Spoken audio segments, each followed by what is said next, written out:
1절부터 8절까지 한 절씩 교독하겠습니다. 사무엘이 죽음에 온 이스라엘 무리가 모여 그를 두고 슬피 울며 라마 그의 집에서 그를 장사한지라. 다윗이 일어나 바란 광야로 내려가니라. 마온의 한 사람이 그의 생업이 갈멜에 있고 심히 부하여 양이 3,000마리요 염소가 1,000마리.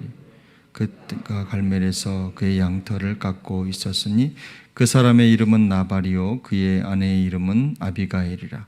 그 여자는 총명하고 용모가 아름다우나 남자는 완고하고 행실이 악하며 그는 갈렙 족속이었더라. 다윗이 나발이 자기 양털을 깎는다 함을 광야에서 들은지라. 다윗이 이에 소년 10명을 보내며 그 소년들에게 이르되 너희는 갈멜로 올라가 나발에게 이르러 내 이름으로 그에게 문안하고 그 부하게 사는 자에게 이르기를 너는 평강하라. 내 집도 평강하라. 내 소유의 모든 것도 평강하라. 내게 양털 깎는 자들이 있다 함을 이제 내가 들었노라. 내 목자들이 우리와 함께 있었으나 우리가 그들을 해하지 아니하였고 그들이 갈멜에 있는 동안에 그들의 것을 하나도 잃지 아니하였나니 내 소년들에게 물으면 그들이 내게 말하리라. 그런즉 내 소년들이 내게 은혜를 얻게 하라. 우리가 좋은 날에 왔은즉 내 손에 좋는 대로 내 종들과 내 아들 다윗에게 주기를 원하노라 하더라. 아멘. 오늘 본문은 이제 배경이 바뀝니다. 이제 다윗이 사울을 통해서 다시 이스라엘의 왕 될 것에 대한 부분을 이제 인정받고 또 사울이 다윗에게 굴복하는 장면이 있은 다음에 오늘 25장에서는 이제 사무엘이 죽었음에라는 말로 시작을 합니다.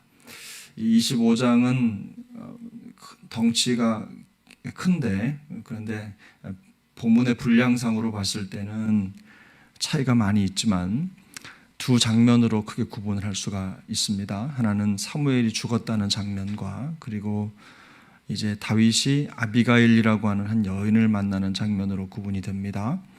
근데 이 한 절밖에 안 되지만 사무엘이 죽었다고 하는 이 성경의 예언은 말씀은 이제는 사울의 시대가 점점 더 물러가고 다윗이 이제 역사 속으로 더 강력하게 나타나는 현상을 보여주는 신호라고 할 수가 있습니다.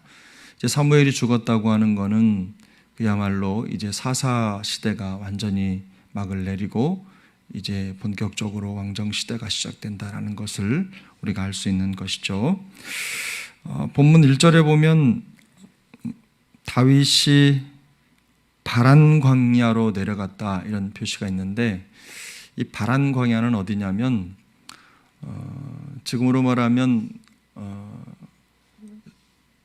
수에즈만이죠. 이집트 가까이에 있는 과거에 우리가 홍해라고 부르는 그 홍해 끝쪽에 뿔이 두 개가 있는데 이렇게 한쪽은 수에즈고 하나는 아카바인데 위쪽에 있는 그 시내산이 있는 그쪽 지역을 바란 광야라고 부릅니다. 다윗이 거기까지 내려가서 있었다는 뜻인데 또 이 마온 사람이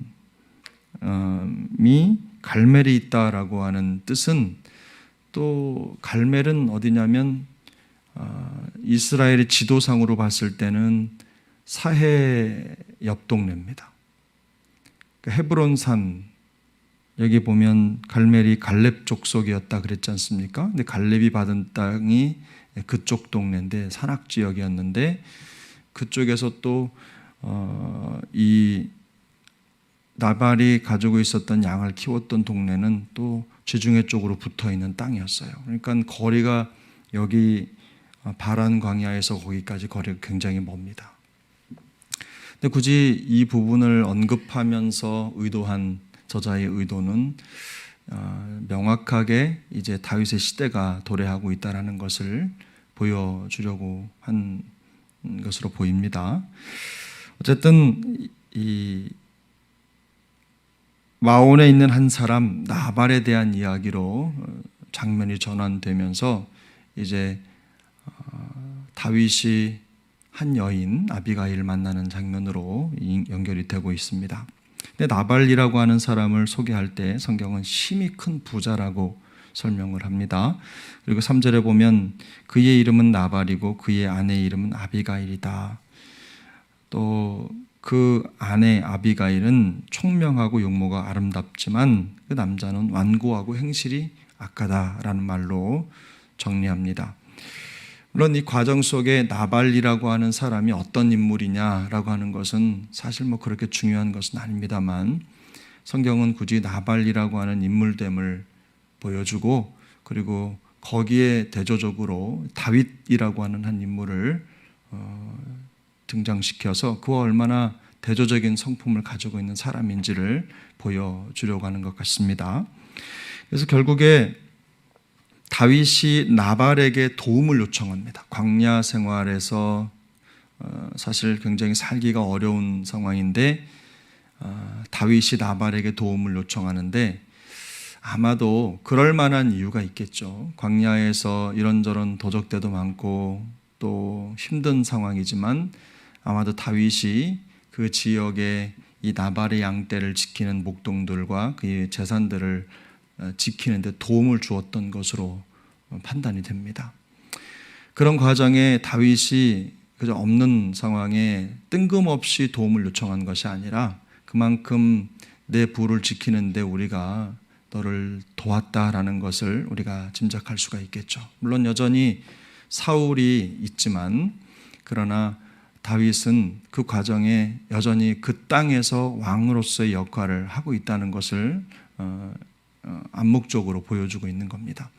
그래서 다윗이 당연히 나발에게 그 정도의 도움은 요청할 수 있다라는 정황을 읽을 수가 있는데 여기에서 보면 우리가 8절에 보면 다윗이 자기를 어떻게 표현하냐면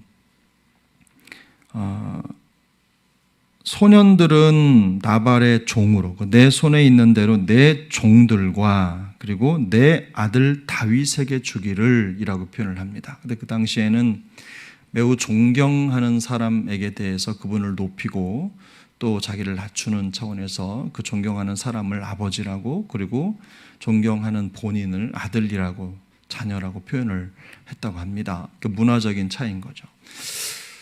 다윗이 적어도 도움을 요청할 때 이렇게 자기를 낮춰서 나발을 높이고 자기를 낮춰서 표현한다는 것은 결코 쉬운 일은 아닌데 다윗의 입장에서는 나발을 그만큼 존중해 주고 있는 겁니다. 이스라엘의 왕이 될 장차 이스라엘의 왕이 될 한 사람으로서 또 자기의 백성이지 않습니까? 근데 그 사람에게 도움을 요청할 때 내가 여차저차하니 네가 나를 도와야 되겠노라 라고 말하지 않고 그를 깍듯하게 존중하면서 그에게 도움을 요청하는 다윗의 성품을 볼 수가 있습니다. 이게 나발과는 비교가 되는 그런 모습이라고 할 수가 있는 거죠. 우리가 여기서 볼 때 이런 다윗에게 배울 점이 있다고 한다면 나발과의 관계에서 자기의 장차 백성이지만 서로 도움을 주고 도움을 받는 관계로 함께하며 함께 동거하는 관계로 소개하고 있다는 것입니다. 그러니까 최대한 예의를 갖추고 있는 모습에서 우리는 다윗의 성품됨을 읽을 수가 있는데 여기에 바로 교회의 또 다른 면이 엿보이는 겁니다. 이 나발에게 대하는 다윗의 모습, 그 다윗이 나발을 존중하고 그와 함께하는 어떤 지역 공동체로서의 모습을 보여주는 것이 그대로 교회의 모습으로 드러나는데 여러분 교회는 사실상 그렇지 않습니까? 교회는 한 사람에 의해서 어떤 권력에 의해서 힘에 의해서 존재하는 기관이 아닙니다. 교회는 성도 한 사람 한 사람이 함께 지어져가는 공동체죠. 그래서 함께라고 하는 말이 너무나 중요한데 이 표현을 바울이 어떻게 표현하냐면 에베소서 2장에서 보면 이제부터 너희는 외인도 아니요 나그네도 아니요 오직 성도들과 동일한 시민이요 하나님의 권속이라. 이방인들에 대한 평가입니다. 그래서 그들은 교회 안에 들어와서 이제 하나님의 권속, 가족이 되었다는 겁니다. 그리고 21절에 그 안에서 건물마다 서로 연결하여 주 안에서 성전이 되어간다. 너희도 성령 안에서 하나님이 거하실 처소가 되기 위하여 그리스도 예수 안에서 함께 지어져 가느니라. 이렇게 말씀합니다. 바로 이것이 교회의 본 모습인데 지금 다윗은 함께 이스라엘을 이루고자 하는 그런 마음으로 나발을 존중하고 또 그를 인정해 줍니다. 물론 성경이 그의 인물됨을 먼저 보여준 것은 나발이 그만한 존중이나 존경을 받을 만한 사람이 아니라는 것을 보여주는 것입니다. 그러나 그럼에도 불구하고 다윗은 나발에게 정중하게 표현하고 그를 인정해 줍니다. 교회에 이런 모습이 필요하지 않을까 생각을 해봤습니다. 다윗이 가지고 있는 이 겸손이 바로 교회를 세워가는 가장 중요한 원리 중에 하나인 것이죠. 물론 이 장을 넘어가면서 이 부분을 넘어가면서 다윗이 격분하는 장면이 나옵니다만 확실히 겸손은 중요합니다. 서로를 낮추고 자기를 상대방을 세워주는 그런 겸손이 교회의 가장 중요한 미덕인데, 그래서 성 어거스틴은 교회에 있어서 성도에게 있어서 가장 중요한 미덕이 무엇이냐, 그리스도인의 미덕이 무엇이냐고 하는 질문에 대해서 첫째 겸손이고, 둘째 겸손이고, 셋째도 겸손이다, 이렇게 말했습니다. 제가 생각해도 참 중요한 덕목이라고 생각합니다. 왜냐하면 교만은 모든 것을 우리 손에서 빼앗아가기 때문에 겸손이 무엇보다도 중요하다는 거죠. 그래서 토마스 아담스라고 하는 청교도 목사님은 이렇게 말했습니다. 겸손은 야곱처럼 하나님과 씨름하는 것이고 지지만 결국 이기는 것이다. 교회의 어떤 역동이죠. 역동이라고 하는 것, 교회의 생명력이라고 하는 것은 우리가 가지고 있는 인간적인 능력에서 나타나는 것이 아니라 우리가 그리스도를 닮아가는 겸손에서 나오는 것인 줄로 믿습니다. 그래서 우리 주님께서 보여주셨던 겸손은 그겁니다. 하나님이시지만, 그는 본체가 하나님이시지만 그 본체의 근본을 취하지 아니하시고 이 땅에 내려오셔서 육신을 입으시고 사람이 되셨습니다. 성경은 그것을 거기까지 낮아지시고 하나님께 복종했다고 표현하고 있어요, 빌립보서에. 그래서 여러분, 우리가 그 쉽지는 않지만 교회의 온전함을 이루어가고 또 교회의 생명력을 지켜가기 위해서 우리가 그리스도의 겸손을 본받는 일에 더욱더 열심을 낼 수 있길 바랍니다. 오늘 하루의 모든 여정이 오늘 다윗이 보여주었던 이런 겸손한 모습, 또 그리스도로 연결되는 이 겸손의 능력, 그 능력으로 우리가 하나가 되어서 모든 상황 속에 그리스도 예수의 복음의 능력을 선포하고 드러내는데 은혜롭게 쓰임받는 우리 모두가 될 수 있기를 예수님의 이름으로 축복합니다. 기도하겠습니다. 은혜로우신 하나님 아버지, 감사합니다. 우리를 불쌍히 여기시고 죽기까지 우리를 사랑하신 우리 주님의 사랑을 인하여 또한 무한 감사를 올려드립니다. 오늘 다윗이 보여주었던 이 큰 미덕을 우리도 본받게 하시고 어떤 때에든 주님의 몸된 교회를 세워가는 일에 쓰임받는 기쁨, 또 하나님의 생명력을 드러내고 보여주는 겸손의 능력으로 무장할 수 있도록 은혜를 덧입혀 주시옵소서. 주님이 자기를 낮추시고 죽기까지 복종하심으로 또 사랑을 드러내시고 하나님의 능력을 세상 가운데 선포하셨던 것처럼 우리도 주님을 따라 그와 같은 삶을 살아가게 도와주시고 주님의 마음을 품으며 오늘 하루도 예수님의 마음으로 승리하는 하나님의 백성들 다 될 수 있도록 은혜를 덧입혀 주시옵소서. 혹여 깨어진 관계, 또 상처받은 마음이 있다면 겸손의 실천을 통해서 오히려 회복되게 하시고 살아계신 하나님의 능력을 경험하는 겸손의 종으로 또 승리자로 지지만 이기는 자로 설 수 있도록 주께서 은혜 베풀어 주시옵소서. 하루의 모든 여정을 주님 손에 위탁하옵고 존귀하신 예수님의 이름으로 기도하옵나이다. 아멘. 하늘에 계신 우리 아버지여, 이름이 거룩히 여김을 받으시오며 나라가 임하시오며 뜻이 하늘에서 이루어진 것 같이 땅에서도 이루어지이다.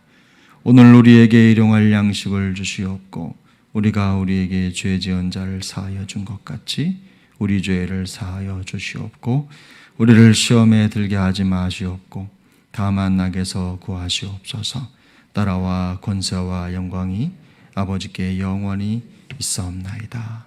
아멘.